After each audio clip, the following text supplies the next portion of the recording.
America, the United states of America. पूरी दुनिया एक तरफ और अमेरिका एक तरफ। दुनिया के दूसरे कोने पर बसा एक ऐसा देश जिसकी हनक ग्लोबल है।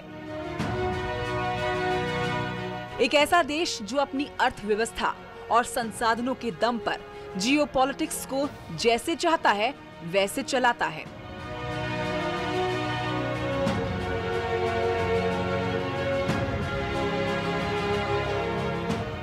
अमेरिका दुनिया का सबसे पुराना लोकतंत्र है। कहते हैं कि अमेरिका से ही दुनिया में डेमोक्रेसी की शुरुआत हुई।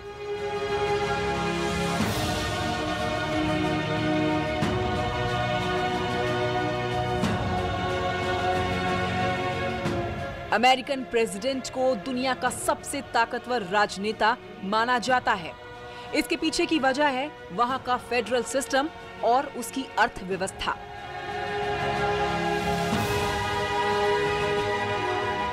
अमेरिका को 46वां राष्ट्रपति मिल चुका है। जनता मोहर लगा चुकी है।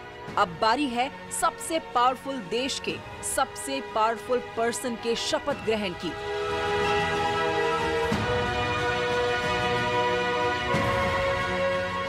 जो बाइडेन अमेरिका के 46वें राष्ट्रपति पद की शपथ लेंगे। बाइडेन के शपथ ग्रहण के लिए तैयारियां पूरी हैं।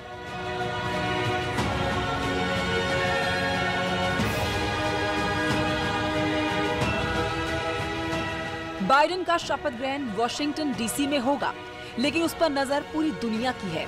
बाइडेन के राष्ट्रपति बनते ही दुनिया के कई देशों को लेकर अमेरिका की वो नीतियां बदल जाएंगी जो डोनाल्ड ट्रंप ने बनाई थी।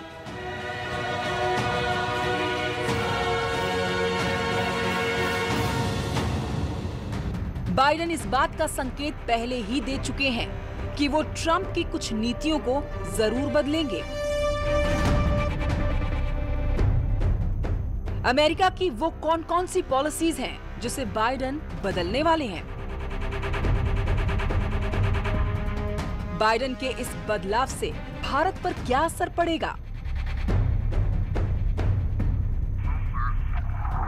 पाकिस्तान और चीन को लेकर बाइडेन क्या करेंगे।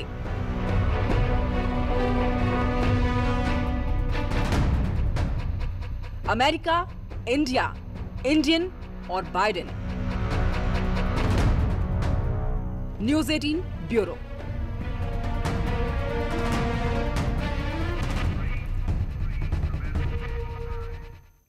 नमस्कार, आप हमारी खास पेशकश देख रहे हैं। 20 जनवरी 2021। इसी तारीख को जो बाइडेन अमेरिका के 46वें प्रेसिडेंट पद की शपथ लेंगे। जो बाइडेन अमेरिका के सबसे उम्रदराज राष्ट्रपति बनने वाले हैं। अभी तक ये रिकॉर्ड ट्रंप के नाम पर था। ट्रंप 70 साल की उम्र में राष्ट्रपति बने और जो बाइडेन 78 साल के हैं।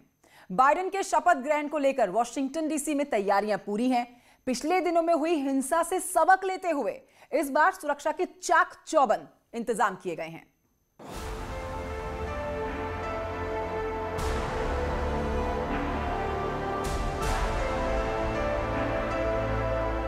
ये अमेरिका है, the United state of America. 50 राज्यों का सबसे ताकतवर संघ। इस फेडरेशन के सबसे ताकतवर नेता को राष्ट्रपति कहते हैं। 20 जनवरी 2021 को 50 राज्यों के इस फेडरेशन को मिलेगा 46वां राष्ट्रपति। जो बाइडेन अमेरिका के 46वें राष्ट्रपति पद की शपथ लेंगे। बाइडेन के शपथ ग्रहण के साथ ही भारतीय मूल की कमला हैरिस उपराष्ट्रपति पद की शपथ लेंगी। बराक ओबामा जब राष्ट्रपति थे तो जो बाइडेन लगातार 2 बार अमेरिका के उपराष्ट्रपति थे। अमरीकियों में एक सामान्य चर्चा रहती है कि उपराष्ट्रपति का पद राष्ट्रपति बनने से पहले की ट्रेनिंग है। जो बाइडेन का राजनीतिक करियर काफी उतार चढ़ाव भरा रहा है। 77 साल के बाइडेन 6 बार सीनेटर रहे और अब अमेरिका के राष्ट्रपति बनने जा रहे हैं। बाइडेन साल 1988 और 2008 में भी राष्ट्रपति का चुनाव लड़ना चाहते थे, लेकिन उस वक्त उन्हें असफलता हाथ लगी। जो बाइडेन वकील है, उन्होंने कुछ दिनों तक वकालत भी की है। 1972 में पहली बार जो बाइडेन सीनेटर चुने गए थे। बाइडेन दुनिया के सबसे ताकतवर राजनेता बन चुके हैं, लेकिन उनकी सियासी जिंदगी के साथ साथ निजी जिंदगी भी बेहद उतार चढ़ाव भरी रही है। 1972 में जब पहली बार जो बाइडेन सीनेट के सदस्य चुने गए तो उसी दौरान उनके परिवार के साथ एक बड़ा हादसा हो गया, जिसमें उनकी बेटी और पत्नी की मौत हो गई थी। कुछ सालों बाद जो बाइडेन ने दूसरी शादी की, जिससे उन्हें अब एक बेटी है। साल 1972 में बाइडेन के साथ जो हुआ उससे उनकी निजी जिंदगी पूरी तरह से हिल गई, लेकिन दूसरी शादी के बाद बाइडेन की जिंदगी फिर से पटरी पर लौट आई। लगभग 50 साल के राजनीतिक करियर में बाइडेन पर करप्शन के भी आरोप लगे। 1993 में इन पर एक महिला ने सेक्सुअल हैरेसमेंट का आरोप भी लगाया था। बाइडेन पर साहित्यिक चोरी का भी आरोप है। साल 1988 में वो राष्ट्रपति का चुनाव इसलिए नहीं लड़ पाए थे क्योंकि उन पर विपक्षी पार्टी ने साहित्यिक चोरी का आरोप लगा दिया था। निजी और राजनीतिक जिंदगी में तमाम उतार चढ़ाव के बाद जो बाइडेन अब अमेरिका के राष्ट्रपति बनने जा रहे हैं। बाइडेन के शपथ ग्रहण को लेकर पूरे अमेरिका में राजनीतिक गहमा गहमी है। पिछले दिनों वहां के पार्लियामेंट में ट्रंप के समर्थकों ने जो किया वो अमेरिकी लोकतंत्र के इतिहास के सबसे भयावह दिन में से एक था। शपथ ग्रहण समारोह के दिन उस घटना का रिपीटेशन न हो, इसके लिए वॉशिंगटन डीसी को छावनी में तब्दील कर दिया गया है।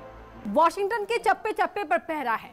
संगीनों के साए में वो इमारत भी है जिसे अमेरिका का पावर सेंटर कहा जाता है।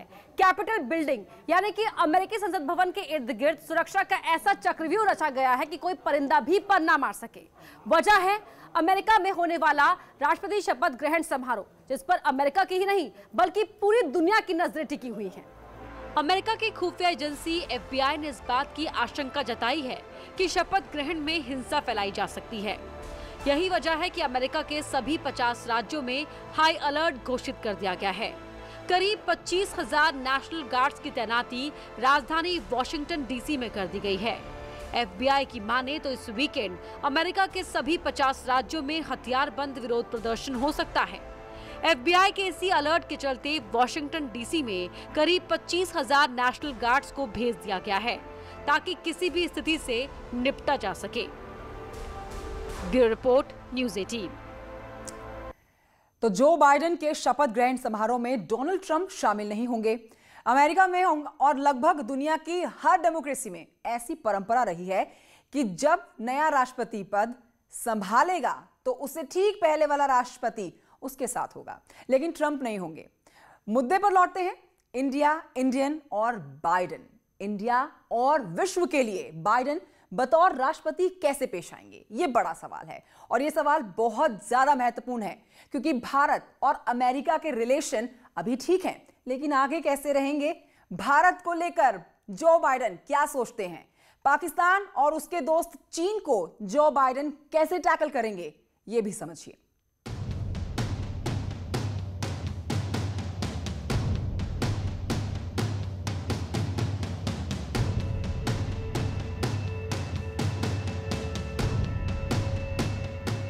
बाइडेन ने अभी राष्ट्रपति का पदभार नहीं संभाला है, लेकिन उससे पहले ही उन्होंने संकेत दे दिए हैं कि आने वाले 4 साल अमेरिका, इंडिया और पूरी दुनिया के लिए कैसे रहेंगे। चीन और पाकिस्तान को लेकर ट्रंप की नीति आक्रामक रही है। अमेरिका फर्स्ट पॉलिसी को ट्रंप ने खूब प्रचारित किया, लेकिन बाइडेन ने संकेत दिया कि अमेरिका डेमोक्रेसी है और वहां किसी व्यक्ति विशेष या फिर धर्म विशेष के नाम पर किसी को बैन नहीं किया जा सकता। बाइडेन ने अभी शपथ नहीं ली है, लेकिन उससे पहले ही उन्होंने ट्विटर पर यह जानकारी दी थी कि 6 मुस्लिम देशों के नागरिकों पर लगे प्रतिबंध को वो हटाएंगे। बाइडेन ने यह भी कहा कि वो पेरिस क्लाइमेट चेंज एग्रीमेंट में अमेरिका को फिर से शामिल करेंगे ताकि ग्लोबल वार्मिंग की समस्या का समाधान किया जा सके। इसके अलावा भारत और इंडो पैसिफिक को लेकर ट्रंप और व्हाइट हाउस की रणनीति स्पष्ट थी। इस पर बाइडेन क्या करेंगे, ये देखने वाली बात होगी। मेरे ख्याल से ज़्यादा अपने पार्टनरशिप बना के चलेंगे, तो उसमें प्राथमिकता इसमें अगेन यूरोप के लिए पहले होगी।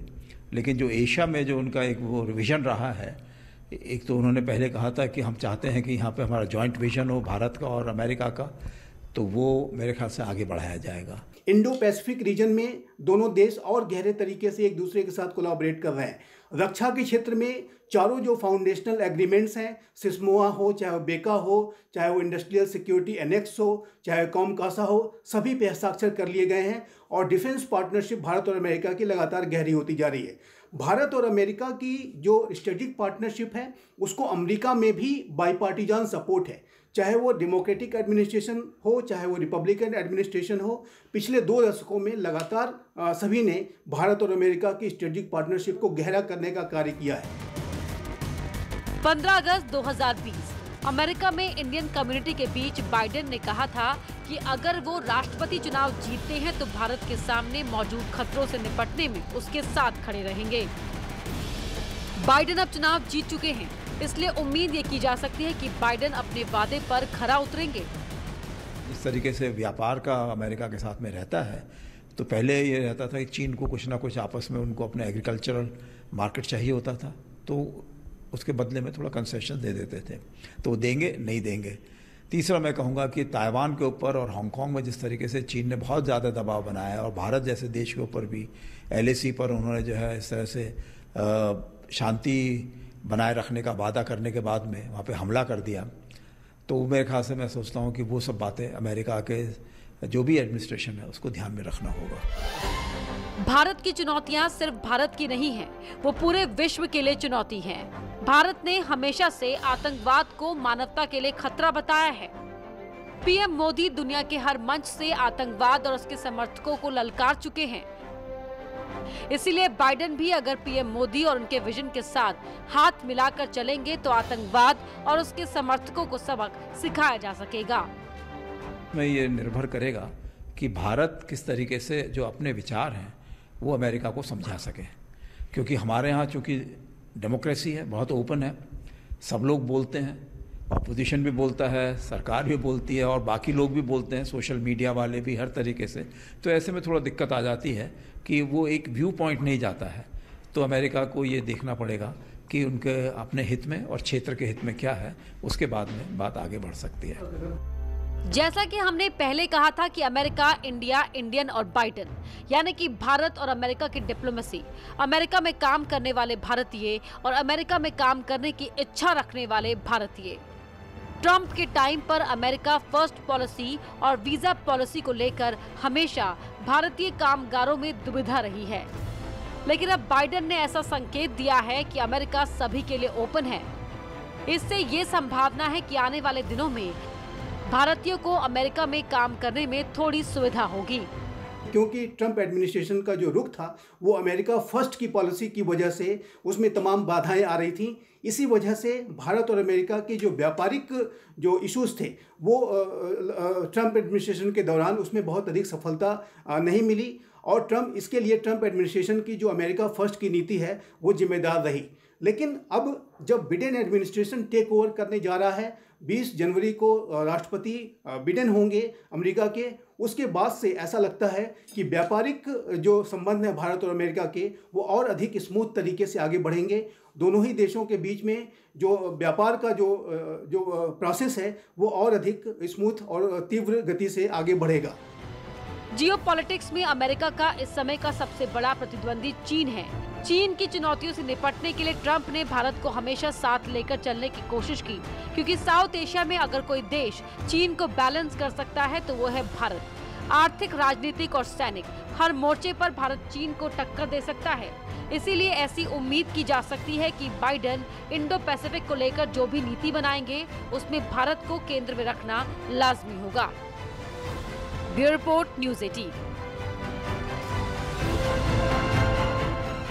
अब आप सबके मन में एक सवाल होगा कि आखिर डोनाल्ड ट्रंप इस वक्त कहां हैं?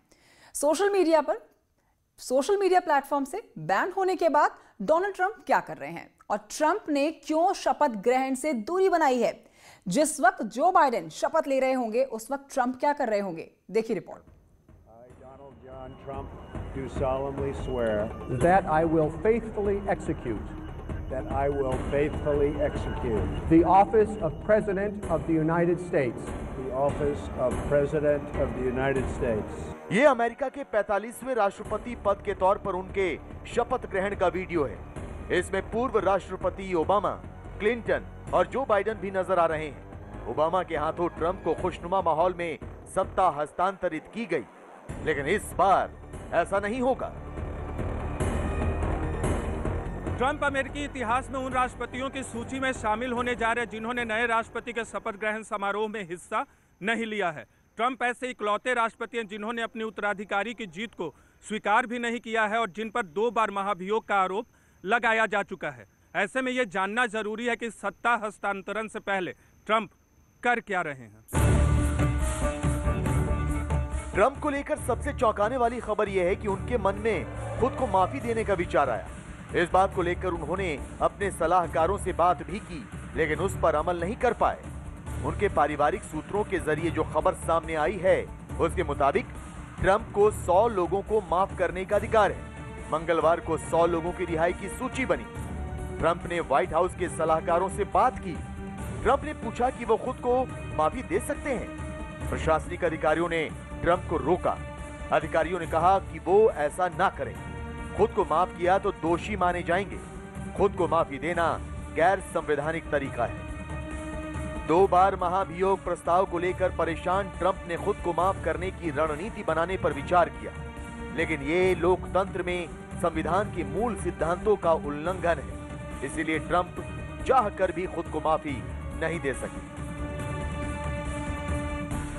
मुझे लगता है कि चुनाव के दौरान जिस तरह के भाषण हुए, उससे साफ जाहिर था कि जितनी भी नीतियां या जितने निर्णय राष्ट्रपति ट्रंप ने लिए थे उनको बदला जाएगा। और बार बार ये उम्मीदवार जो बाइडेन और अब राष्ट्रपति जो बाइडेन ये कह चुके हैं बार बार, और उन्होंने कहा है कि सबसे पहले दिन ही वो अपना इनॉग्रेशन के बाद कई निर्णय हैं जिनको वो पहले दिन ही बदलने वाले हैं, और बहुत से दूसरी नीतियों को भी इसी तरह से वो पहले 100 दिन में बदलेंगे। ट्रंप के लिए मुसीबतों का दौर 6 जनवरी से शुरू हो गया था, जब ट्विटर पर फ्लिप बैन लगाया।